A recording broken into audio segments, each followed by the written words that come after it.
Hello दोस्तों, welcome back to the channel Srishti study point. और आज हम बात करेंगे बिहार लोक सेवा आयोग यानी कि जिसे बीपीएससी कहते हैं, बिहार पब्लिक सर्विस कमीशन। जी हाँ, और बीपीएससी ने बहुत ज़्यादा जो है अध्यापकों की वैकेंसी निकाली है। इनका फॉर्म कब भरा जा रहा है, क्या शैक्षिक योग्यता है, कितनी फ़ीस है, कौन कौन इसे फॉर्म भर सकते हैं, इस सब की डिटेल में आपको जानकारी दूंगी। बस वीडियो में बने रहिएगा। वीडियो अच्छी लगे तो लाइक कीजिएगा और चैनल पर नए हो तो सब्सक्राइब कीजिएगा। सबसे पहले तो उनकी जो सूचना है, आवश्यक सूचना का जो लेटर है, वो आप यहाँ पर देख लीजिए।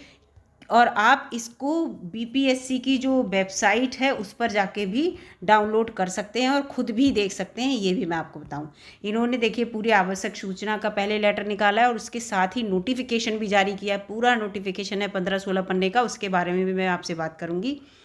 तो ये विज्ञापन संख्या है, शिक्षा विभाग बिहार के अंतर्गत विद्यालय अध्यापकों के कुल 1,70,461।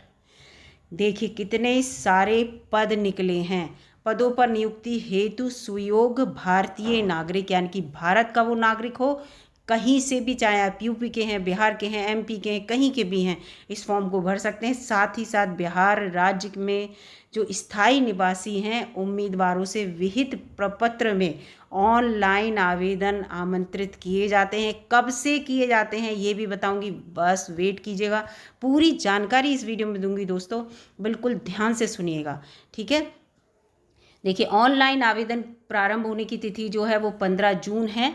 आज जो है 31 मई है। 30 मई को ये जो है नोटिफिकेशन निकला है। देखिए 30 मई को, अभी मैं इनके साइन भी दिखाऊंगी आपको। तो 15 दिन है अभी आपके पास। आपके जो भी डॉक्यूमेंट नहीं है उनको बनवा लीजिए। और आवेदन भरने की अंतिम तिथि जो है वो 12 जुलाई 2023 है, ठीक है। तो इतना टाइम आपको मिल रहा है, लगभग 1 महीना, यानी कि लगभग आपको 27-28 दिन मिल रहे हैं, बहुत हैं। तो जितनी भी आपके जो डॉक्यूमेंट नहीं है उनको बनवा लीजिए। और ये देखिए पूरी जानकारी जो है, देखिए पूरी इनकी वेबसाइट है, इस पर दी हुई है, आप जाकर इस पर देख सकते हैं पूरी जानकारी। और आगे की जो निर्देश हैं वो भी अपनी इस वेबसाइट पे ही देंगे। ये बता रहे हैं पूरा, इसको आपको मैंने इसलिए बता दिया जिससे कि ये ना लगे कि ऑथेंटिक न्यूज़ है या नहीं है। ये देखिए इनके साइन भी हैं इस पूरे लेटर पर। ये देखिए 30 तारीख के साइन है। अब मैं आपको बताती हूँ पूरी जानकारी कि ये फॉर्म कैसे भरना है, इसकी फ़ीस क्या है, क्या क्या इसकी क्वालिफ़िकेशन है, सब कुछ वीडियो में बने रहिएगा दोस्तों। और वीडियो अच्छी लग रही है अगर तो लाइक भी कीजिएगा। चलिए देखते हैं अगले। ये देखिए दोस्तों, ये है इनका पूरा नोटिफिकेशन बिहार लोक सेवा आयोग का। ये इनका पूरा एड्रेस लिखा है और पूरा वैकेंसी का पूरा ब्यौरा दिया हुआ है कि किस किस जो लेवल में वैकेंसी निकली है, कौन कौन से क्लास को पढ़ाने के लिए, वो सब। तो सबसे ज़्यादा ज़रूरी जो बातें, देखिए सबसे ज़्यादा बच्चा देखता है कि मैं एज मेरी इसमें आ रही है नहीं आ रही है। दूसरा, क्या क्वालिफ़िकेशन है इसके लिए, है ना, ये चीज़ें तो देखता है, जिससे कि वो फॉर्म भरने के लिए एलिजिबल हो पाए कि है नहीं है। तो ये 2 चीज़ें सबसे ज़्यादा मुझे इम्पॉर्टेंट लगती हैं जो बच्चा ये देखना चाहता है। और वैकेंसी किस लेवल पे है ये मैं आपको बता दे रही। तो सबसे पहली बात तो मैं आपको बता ही चुकी हूँ कि 1,70,461 वैकेंसी निकली हुई हैं। अब ये देखिए, ये कक्षा 1 से 5 तक के प्राथमिक विद्यालयों के लिए निकली है, जिसे इन्होंने मूल कोटि वर्ग का है। इसको याद रखिएगा, जहाँ भी मूल कोटि वर्ग आएगा समझ जाइएगा कि प्राइमरी स्तर की हैं। इसके साथ साथ थोड़ा सा बच्चे ये भी देखते हैं कि वैकेंसी है तो पैसा कितना मिलेगा। तो इसके साथ मैं आपको बता दूं, ये देखिए पूरा आपको ये जो आपकी अराजपत्रित, ये तो आपको पता है पद होता है। ये मूल वेतन आपका 25,000 होगा, तो आप खुद वेतन लगा लीजिए कितनी वेतन आपको मिलेगा। और ये मूल वेतन से ज़्यादा, बहुत ज़्यादा मिलता है वेतन आपको। और ये फिर आ जाता है उसके बाद ये 9th और 10th यानी कि कक्षा 1 से 5 तक। अब 9th और 10th के क्लास को पढ़ाने के लिए माध्यमिक विद्यालय की इसमें वैकेंसी निकली। अभी देखिए कक्षा 1 से 5 तक की टोटल वैकेंसी मैं आपको बताऊं जो निकली है। इसमें टोटल वैकेंसी, कुल वैकेंसी यहाँ पर अनारक्षित की देखिए, सबकी पता है अनारक्षित की इतनी है, महिला की इतनी है, आर्थिक रूप से कमज़ोर वर्ग की इतनी है, फिर आर्थिक रूप से कमज़ोर वर्ग की जो महिला हैं उनकी अलग हैं, फिर इनके यहाँ पिछड़ा वर्ग बिहार में अलग होता है, अत्यंत पिछड़ा वर्ग की अलग हैं, और उसमें अत्यंत पिछड़ा वर्ग महिला भी अलग है। अच्छा, महिला को अलग करते चले हैं ये। तो ये सारी वैकेंसी आप देख लीजिए किस में कितनी है, तो ये सब आपको यहाँ पर दिख जाएंगी। इसके बाद यहाँ आ जाते हैं माध्यमिक विद्यालय में। माध्यमिक विद्यालय में देखिए सारे विषय लिखे हुए हैं हिंदी में है, अंग्रेजी में है, विज्ञान, गणित, सामाजिक विषय, संस्कृत, उर्दू, अरबी, फारसी, बांग्ला, इनमें सब में सारे इनके कैटेगरी वाइज वैकेंसी हैं। अब फिर ये आ जाते हैं उच्च माध्यमिक विद्यालय 11 और 12वीं क्लास के लिए, देखिए है ना, ये देखिए यहाँ पे आया। तो 3 कैटेगरी में वैकेंसी निकली है, आपको पहले बता दूँ। एक तो निकली है प्राइमरी में 1 to 5th, 9 to 10th और 11 to 12th की क्लास को पढ़ाने के लिए आप टीचर बनेंगे, ठीक है। तो इनके विद्यालयों के लिए ये सारे विषयों में वैकेंसी निकली है। विषय भी इंपॉर्टेंट है, क्या पता आप इस विषय में हैं नहीं हैं, तो ये सारे विषय देख लीजिए। मोस्टली सभी विषयों में निकली हुई वैकेंसी हैं, ये देखिए पूरे 17 विषय, 18, 19, 20, 30 विषय में पूरी वैकेंसी निकली हैं। इसके बाद इनका ये जो वेतन है वो तो आपको पता ही है, जब बड़ी क्लास को पढ़ाएंगे तो ज़्यादा वेतन होगा। अब हम आपको इसमें ये बता देते हैं कि इसमें क्या क्या चीज़ इम्पॉर्टेंट है। तो सबसे बड़ी बात यहाँ पे जो इम्पॉर्टेंट है वो है आपके लिए कि CTET इम्पॉर्टेंट है नहीं है, कौन सा जो है इसमें क्राइटेरिया लागू होगा। तो ये देखिए, ये यहाँ इम्पॉर्टेंट चीज़ है जो मैं पहले दिखा रही हूँ कि राज्य सरकार और केंद्र सरकार द्वारा समय समय पर जो शिक्षक पात्रता परीक्षा, अब राज्य सरकार इनकी कौन सी होगी, इनकी BTT होगी, ठीक है, BTET जो होती है, यानी कि बिहार वाला टेट जो होता है। अब ये नहीं कि जो उत्तर प्रदेश है या MP वाले टेट है वो आपके लिए नहीं यहाँ पे एलिजिबल करेगा। आप या तो CTET करें हो सेंट्रल वाला, उसका पेपर फर्स्ट क्वालिफाइड हो, और BTET का पेपर फर्स्ट अगर क्वालिफाइड हैं तो आप प्राथमिक शिक्षक बनने के लिए एलिजिबल हैं, इनकी जो वैकेंसी हैं। और इसमें इसके साथ साथ इन्होंने दिया है माध्यमिक विद्यालय के अध्यापकों के लिए, इन्होंने क्या कहा है, STET, यानी कि जो इनका स्टेट का टेस्ट है वो आप क्वालिफाइड हो पेपर फर्स्ट उसका। और इसके साथ साथ उच्च माध्यमिक विद्यालयों के अध्यापकों के लिए STET पेपर सेकंड। अब यहाँ पर STET जो है ना, STET में ये है कि यहाँ पर ऐसा हो सकता है कि ये वाला जो है ये किसी भी राज्य का हो, स्टेट का, वो यहाँ पे मान्य हो जाएगा, ठीक है। जब आप इसको फॉर्म भरेंगे अपना, जब मान लीजिए आप यूपी से कुछ करे हुए हैं तो अगर ये वाला फॉर्म भरा है तो यूपी टेट लगा के देखिएगा, एलिजिबल होगा तो वो आपका फॉर्म सबमिट हो जाएगा। तो यहाँ पर STET, और प्राइमरी के लिए तो इन्होंने कंफर्म कर दिया या तो CTET हो या BTET करें हो पेपर फर्स्ट। और इसमें क्या है, STET आप पेपर फर्स्ट हो माध्यमिक वाले के लिए जो प्राइमरी वाला होता है, और ये STET पेपर सेकंड जो जूनियर वाला नहीं होता, 6 to 8 वाला होता है जैसे यूपी में होता है, तो वो पेपर सेकंड उत्तीर्ण होना अनिवार्य है, ठीक है। अब इसके साथ हम आ जाते हैं यहाँ पर आपको एलिजिबिलिटी दिखाते हैं, क्योंकि सबसे ज़्यादा बच्चा एलिजिबिलिटी से पहले एज का क्राइटेरिया मैं आपको दिखाती हूँ कि एज का क्राइटेरिया क्या होगा। अब ये आ गई आयु सीमा, सबसे इम्पोर्टेंट, क्योंकि हर बच्चा जानना चाहता है कि एज की क्या क्राइटेरिया है। तो आयु सीमा यहाँ पे देखिए, सभी पदों के लिए न्यूनतम और अधिकतम आयु सीमा जो है वो आपकी आकलन होगा 1 अगस्त 2023 से। इस चीज़ को याद रखना, ठीक है। 1 अगस्त 2023 से आकलन करेंगे, क्योंकि फॉर्म कब से भरे जा रहे हैं, 15 जून से भरे जा रहे हैं। तो उसके बाद से आप अपना जोड़ घटाना जो है 1 अगस्त से करेंगे। फिर लिखा देखो, प्राथमिक के अगर आप प्राथमिक विद्यालय के अध्यापक बनना चाहते हैं तो 1 अगस्त 2023 को अभ्यर्थी की कम से कम आयु 18 वर्ष हो, प्राइमरी के लिए बोल रही हूँ।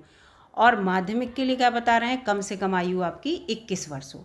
यानी कि प्राइमरी लेवल पे आप अगर 18 वर्ष के हैं तो आप इस फॉर्म को भर सकते हैं। और अधिकतम आयु, ये तो न्यूनतम बता दी इन्होंने, अधिकतम आयु क्या है, 37 वर्ष। यानी कि अगर आप 18 से 37 वर्ष हैं, जनरल कैटेगरी का बता रही हूँ, अभी कैटेगरी के पे नहीं आई हूँ मैं, तो ये आप प्राइमरी का फॉर्म भर सकते हैं। लेकिन आप जब 21 से 37 वर्ष के लिए आप माध्यमिक और जो उच्च माध्यमिक वाला जो है उसके लिए भर सकते हैं, मतलब 9 to 10th वाला और 11 to 12th वाले दोनों फॉर्म भर सकते हैं। ये तो अनारक्षित के लिए, लेकिन आरक्षण भी है आपके लिए।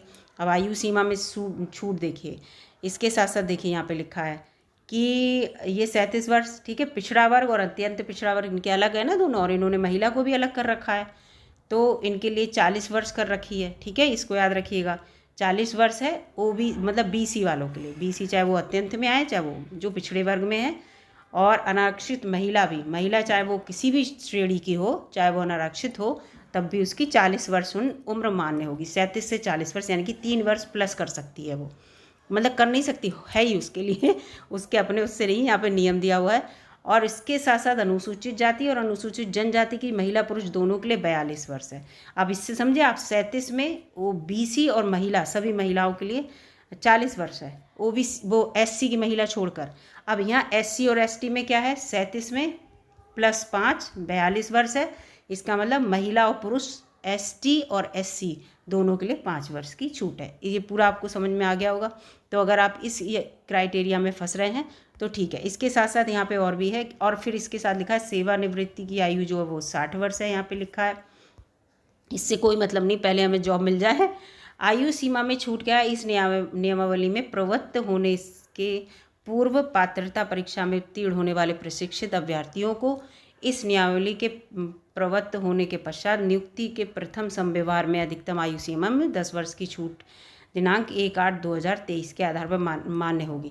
यहाँ पे क्या है कि इस परीक्षा में उत्तीर्ण होने वाले जो प्रशिक्षित अभ्यर्थी हैं उनके लिए नियमावली है। इसमें भी मैं आगे इसको सब आपको बताऊंगी, ठीक है। तो इसके इतनी मैंने आपको बता दी यहाँ पे, ठीक है, कि आयु सीमा में कितनी छूट रहेगी। इसके साथ साथ हाँ, ये हो गया आयु सीमा वाला। अब पेपर बाद में आएंगे, पहले आ जाते हैं आपकी जो क्या क्या क्वालिफ़िकेशन मांगी है, क्योंकि सबसे ज़्यादा बच्चों को यही है, एक तो हमारी आयु कितनी है और मांगी है इसमें, और किस किस क्षेत्र में वैकेंसी आई हैं, और हमारे लिए क्या क्या एज वो उसका क्वालिफ़िकेशन है, अनिवार्य अर्हता क्या है, ठीक है। तो यहाँ पे देखिए सब जो इन्होंने सब वही अपना नॉर्मल लिखा है कि परीक्षा जो है उसकी जो ये रिक्तियाँ हैं ये औपबंधिक हैं, घटिया बढ़ सकती हैं। रिक्तियों की संख्या अभ्यर्थियों की संख्या के अनुरूप परीक्षा का संचालन एक से अधिक चरणों में होगा। ज़्यादा अभ्यर्थी जो है अगर फॉर्म भरेंगे तो उसी परीक्षा को ज़्यादा चरणों में कराया जाएगा, फिर वो नॉर्मलाइजेशन होता है, आपको पता है। अब ये लिखा है विद्यालय अध्यापक पद में नियुक्त होने वाले जो अनिवार्य अर्हता जो है निम्नलिखित है। दो तो सबके लिए मेन है, यहाँ पे लिखी है, वो भारत का नागरिक हो या बिहार राज्य का स्थायी नागरिक हो, ठीक है। ये दो बातें तो पहले बता दी। विद्यालय अध्यापक के पद पर नियुक्ति हेतु राष्ट्रीय अध्यापक शिक्षा परिषद द्वारा समय समय पर निर्धारित शैक्षणिक और प्रशैक्षणिक योग्यता आधारित करता हो। अब वो कौन कौन सी योग्यताएं हैं वो यहाँ पे लिखी हैं। तो देखिए ये लिखा है मूल कोटि आ गई 1 से 5 तक के लिए, मैंने पहले बताया था। उसके लिए क्या क्या लिखा है, शैक्षणिक और प्रशैक्षणिक। तो सबसे पहले न्यूनतम 50% अंकों के साथ उच्चतर माध्यमिक यानी कि इंटर, यहाँ 12th की बात हो रही है, 12th तथा प्रारंभिक शिक्षा शास्त्र में द्विवर्षीय डिप्लोमा। आपने 12th पास किया हो, उसके साथ साथ प्रारंभिक शिक्षा शास्त्र में आपके पास द्विवर्षीय डिप्लोमा हो, तभी इसमें 18 वर्ष आयु मांगी गई है। 18 वर्ष में आप ग्रेजुएशन तो कर नहीं सकते, तो इसीलिए इसमें 18 वर्ष मिनिमम क्वालिफिकेशन इस वाले में मांगी गई है। आप खुद दिमाग लगाइए, है ना। फिर यहाँ पे अथवा लगा, अथवा का मतलब होता है या ही। न्यूनतम 45% अंकों के साथ उच्चतर माध्यमिक, ठीक है, या उसके समकक्ष आप जानते हैं उसी की तरह। ये उच्चतर माध्यमिक वही हो गया, 12th पास हो आप 45% अंकों के साथ। एवं माने और माने ये भी होना चाहिए, ठीक है। तथा लगाए एवं लगाए तो आप समझ जाइए ये भी होना चाहिए। अथवा या लगाए तो इसका मतलब ये हो या दूसरी हो। प्रारंभिक शिक्षा शास्त्र में द्विवर्षीय डिप्लोमा, ठीक है, द्विवर्षीय डिप्लोमा हो, चाहे उसे किसी भी नाम, कोई भी नाम दिया गया हो दोस्तों, लेकिन ये होना चाहिए। इसके साथ साथ यहाँ पे लिखा है कि जो राष्ट्रीय अध्यापक शिक्षा परिषद, ठीक है, आपको मान्यता जो है उसकी मानदंड क्रियाविधि विनियम 2002 के अनुसार प्राप्त किया गया हो, ठीक है, ये लिखा है इसमें, ठीक है। अब इसमें आपको क्या इंटर, इसके साथ साथ 2 वर्षीय आपको डिप्लोमा आपने किया हो जो प्रारंभिक शिक्षा शास्त्र में होता है। बिहार वालों के पास होता होगा ये चीज़ है, इन्होंने अपना रखा है प्राइमरी का क्राइटेरिया। और जबकि यूपी में प्राइमरी में अगर आप जॉब चाहते हैं तो कम से कम ग्रेजुएट तो होना ज़रूरी है। न्यूनतम 50% अंकों के साथ उच्चतर माध्यमिक, फिर यहीं पे आ गया 12th, उसके साथ साथ आपने क्या किया हो, 4 वर्षीय प्रारंभिक शिक्षा शास्त्र में स्नातक किया हो, यानी कि BLED भी हो। 12th + BLED अगर आप हैं तो ये फॉर्म भर देंगे। फिर 50% अंकों के साथ 12th किया हो और शिक्षा शास्त्र में द्विवर्षीय डिप्लोमा आपने किया हो कोई विशेष शिक्षा को लेकर, ठीक है, वो भी है। इसके साथ साथ स्नातक किया हो आपने और प्रारंभिक शिक्षा में द्विवर्षीय डिप्लोमा किया हो, चाहे वो किसी के नाम से जाना जाता हो।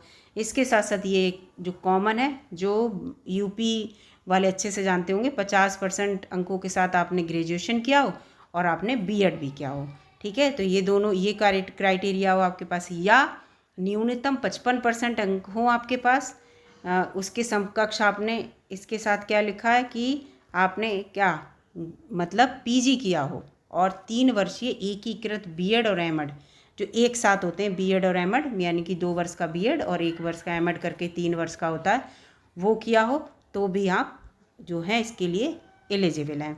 मतलब इन्होंने सारे इसमें फैक्टर खोल दिए हैं। किसी भी क्षेत्र में आपने अगर 12th किया है तो इसके साथ ये किया तो आप इसके लिए क्वालिफाइड हो जाएंगे, फॉर्म भर सकते हैं। परंतु लिखा है फिर इसके साथ साथ क्या लिखा है कि जिसने एनसीटीई आप अच्छे से जानते होंगे, एनसीटीई की फुल फॉर्म भी बताइएगा मुझे क्या है। तो एनसीटीई द्वारा मान्यता प्राप्त संस्थान से शिक्षा स्नातक की उपाधि प्राप्त की है, उसे कक्षा 1 से 5 तक पढ़ाने के लिए विद्यालय अध्यापक के रूप में नियुक्त किया जा सकेगा। ठीक है, शिक्षा स्नातक की बात हो रही है। किंतु इस प्रकार विद्यालय अध्यापक के रूप में नियुक्त व्यक्ति को मूल कोटि के विद्यालय में, इसमें वही है कि आपने मान लीजिए बीएड कर रखा है एनसीटीई की मान्यता के अनुसार, किसी भी संस्था से एनसीटीई मान्यता देती है, तो बीएड करने के बाद आपकी नियुक्ति हो जाएगी। लेकिन आपको 6 महीने का जो है क्या एक कोर्स होता है जिसे सेतु पाठ्यक्रम कहते हैं, ब्रिज कोर्स।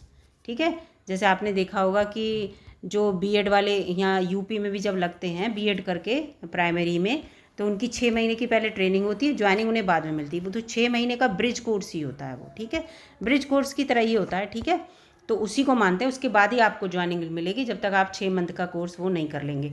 और जबकि केवल बीटीसी के थ्रू अगर आप लगते हैं तो जैसे ही वैकेंसी निकलती है, रिजल्ट आता है, और बीटीसी के थ्रू अगर आप लग रहे हैं तो आपको 6 महीने की ट्रेनिंग बिल्कुल नहीं करनी पड़ेगी, तुरंत आपकी ज्वाइनिंग होगी, क्योंकि बीटीसी जो है वो बेसिक के लिए मान्य है। तो बीएड अगर आप करें तो ये वही सब कुछ यहाँ पे लिखा है, वही 6 महीने में ब्रिज कोर्स करना होगा लिखा है, तो ये सब इसमें लिखा हुआ है। तो ये इसमें सेम या मौलवी वाला ये भी लिखा है। इसमें क्या लिखा है कि 1 से 5 वर्ष के उर्दू पदों पर बिहार राज्य से मदरसा शिक्षा बोर्ड से मौलाना मजहूल हक अरबी फारसी विश्वविद्यालय पटना द्वारा प्रदत्त मौलवी या आलिम या किसी मान्यता प्राप्त बोर्ड से उर्दू में इंटरमीडिएट किया हो, या किसी मान्यता प्राप्त विश्वविद्यालय से आपने उर्दू की स्नातक कर रखा है, तो आप केवल क्वालिफाइड हैं। ठीक है, और कुछ ज़रूरत नहीं है। बांग्ला के लिए भी लिख रखा है ऐसे ही और भाषाओं के लिए लिख रखा है।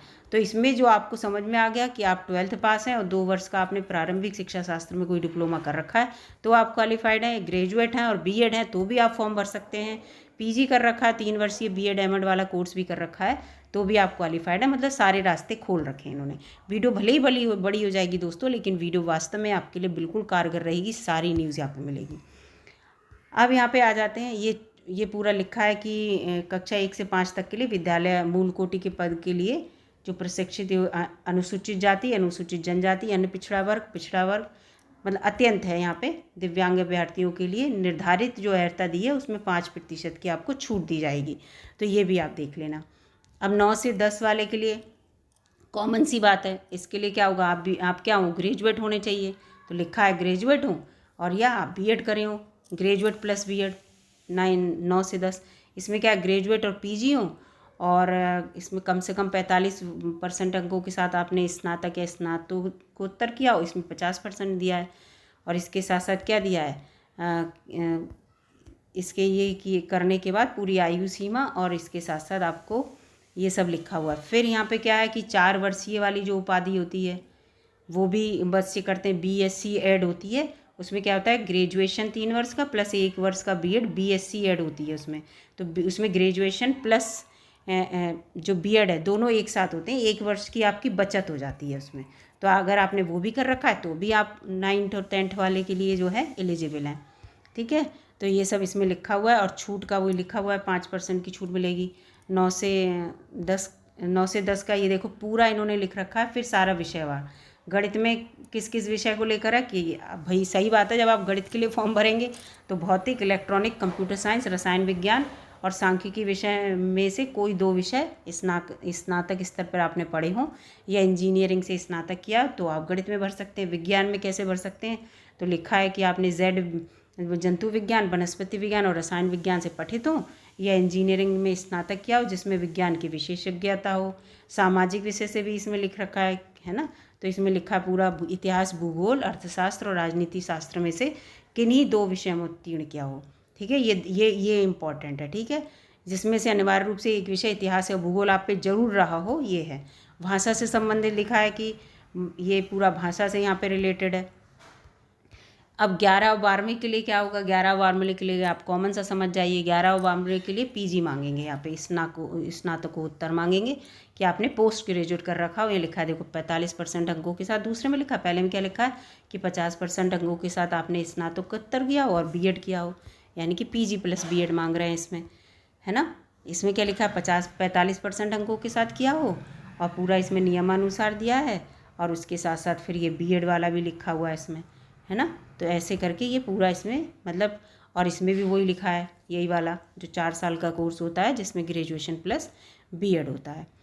तो इसमें वो भी किया हो लेकिन आपने पीजी भी कर रखा हो, इस चीज़ को याद रखना। केवल पीजी नहीं, क्योंकि आप इसे करेंगे तो इसमें पीजी तो करेंगे नहीं, तो इसमें पीजी भी आपने कर रखा हो, इस चीज़ को ध्यान रखिएगा, है ना। तो ऐसे आपके लिए ये जो है दो सबकी क्वालिफ़िकेशन आपको पता चल गई। एक बार फिर से बता दे रही हूँ, उसके लिए तो 12th है, इसके लिए ग्रेजुएशन है जिसे हम यूजी कहते हैं, और इसके लिए पीजी है। किसके लिए, ये 5th तक वालों के लिए, ये 10th और ये 12th वालों के लिए। अब आगे देखते हैं दोस्तों, देखो आगे लिखा है इसके लिए वही पीजी वालों के लिए 55% अंकों के साथ आपने पीजी कर रखा हो, 3 वर्ष का वही बीएड एमएड वाला डिप्लोमा कर रखा हो, तो इसकी क्वालिफ़िकेशन ये दी है। अब ये पूरा दे रखा है जो अभी बताया था कि जिस सब्जेक्ट से आप भरेंगे तो आपने किस किस सब्जेक्ट से ग्रेजुएशन कर रखा हो। अब देखिए जो बायो का लिखा है, तो बायो में क्या लिखा है, लास्ट में आपके पास जूलॉजी और बॉटनी लास्ट के वर्ष में होना चाहिए, इस तरह से इसमें दिया है। तो ये सब इसमें दिया हुआ है। मैथ में मान लो मैथमेटिक्स और आपने अप्लाइड मैथमेटिक्स से कर रखा है अगर ग्रेजुएशन, तो ये सब ग्रेजुएशन लेवल, वो पोस्ट ग्रेजुएशन लेवल का बता रहा है। जो आप 11th-12th में फॉर्म बाहर डालेंगे उसमें पीजी आपने किस सब्जेक्ट से कर रखा है इसके लिए दिया हुआ है, ठीक है। तो ग्रेजुएशन नहीं दोस्तों, पीजी है। तो अब इसके साथ साथ यहाँ पे देखिए कंप्यूटर साइंस के लिए दिया है। कंप्यूटर साइंस के लिए क्या रहता है, कंप्यूटर साइंस से जिन बच्चों ने भरेंगे 50% अंकों के साथ आपने किसी मान्यता प्राप्त विश्वविद्यालय से उपाधि प्राप्त की हो इसी संबंध में, और आपने DOEA CC स्तर पर A स्तर पे किसी विषय पे स्नातकोत्तर किया हो, तो इस तरह से BE कर रखा हो, BTech कर रखा हो, ये सब इसमें दिया है। आपने कंप्यूटर साइंस में स्नातकोत्तर कर रखा हो, MCA कर रखा हो, है ना। स्लैश लगाए तो या होता है, स्लैश का मतलब क्या है, MCA वाले भी भर सकते हैं इसके। BCA कर रखा है या किसी भी इस BCA, और इसके साथ साथ आपने PG कर रखा है, ठीक है। ये कंप्यूटर साइंस में स्नातक या BCA जिसे बोलते हैं, तो इस तरह से दे रखा है पूरा इसमें। तो ये ऐसे संगीत का दे रखा है, सबका दे रखा है, ठीक है। तो इसमें ये जो है ये आप अच्छे से देख लीजिएगा, ये बहुत इम्पॉर्टेंट है, और ये मैंने इसलिए बताना ज़रूरी समझा जिससे कि आपको ये ना लगे कि जो है कि क्या क्या इसमें। अब आ जाते हैं पेपर पे। पेपर मुख्य है कि पेपर कैसे होगा, तो पेपर में आपकी चयन प्रक्रिया जो होगी वो लिखित परीक्षा होगी, इसमें ऑब्जेक्टिव टाइप क्वेश्चन आएंगे, MCQ टाइप, और सबसे इम्पॉर्टेंट है भाषा की अहर्ता परीक्षा होगी, और भाषा में भी आपकी अपनी भाषा चूज़ करेंगे। इसमें देखिए 2 भाग होंगे, 25 क्वेश्चन और 75 क्वेश्चन, और सभी कोई परीक्षा देनी है, चाहे आप प्राइमरी का फॉर्म भरें, चाहे आप 9th-10th के लिए, चाहे आप 11th-12th के लिए। अब इसमें देखिए कैसे 100 क्वेश्चन हो गए, ये तो 100 नंबर के ही होंगे, 2 घंटे का पेपर होगा, यानी कि 120 मिनट में आपको क्वेश्चन करने होंगे। ये पत्र 2 भाग में होगा, 1 और 2। भाषा 1 में क्या होगा, अंग्रेजी भाषा सबके लिए कॉमन होगी, और भाषा 2 में आपके लिए हिंदी, उर्दू, बांग्ला, इनमें से एक चूज़ करनी होगी, तीनों में से एक, यानी कि 25 क्वेश्चन इंग्लिश के आएंगे ही आएंगे, वो आपको सबको करने हैं। और 75 में आप चाहे हिंदी चूज़ कर लीजिए, चाहे उर्दू चूज़ कर लीजिए, चाहे बांग्ला चूज़ कर लीजिए, ठीक है।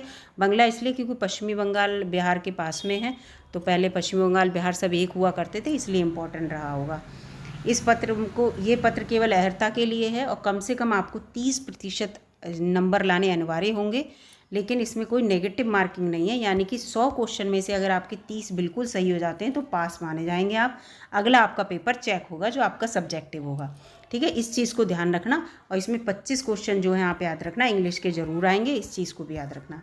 इसके साथ अब देखिए, अब आगे तीनों स्तर का। प्राथमिक स्तर में आएगा सामान्य अध्ययन का पेपर, 120 क्वेश्चन होंगे, 2 घंटे में करने होंगे, यानी कि 120 मिनट में ही 120 नंबर के ही होंगे, और इसमें नेगेटिव मार्किंग भी हुई, याद रखना। अब इसमें क्या होगा, प्राथमिक गणित आएगी, मानसिक क्षमता परीक्षण, सामान्य अध्ययन सब आएगा। इसके साथ साथ इतिहास, भूगोल, जो कुछ आ सकता है, जो आजकल आता है वो सब आएगा, ठीक है। और पाठ्यक्रम आपको पता है वही होगा जो प्राथमिक विद्यालयों में किताबें चलती हैं, उसके अनुसार ही आपके क्वेश्चन आएंगे। बस उन किताबों को, 8वीं तक की किताबों को बढ़िया करके रट लेना। अब आ गया 9-10 के लिए अगर आप अध्यापक बनना चाहते हैं माध्यमिक विद्यालयों के लिए, तो शाम वही है 120 क्वेश्चन 2 घंटे में 120 उसके, इसमें 2 पेपर होंगे आपका 1 और 2, इसको याद रखना। अब इसमें क्या होगा, आपके 80 क्वेश्चन भाग 1 में आएंगे, 40 जो होंगे भाग 2 में, 120 मिला के आएंगे। और भाग 1 जो है एक विषय का होगा।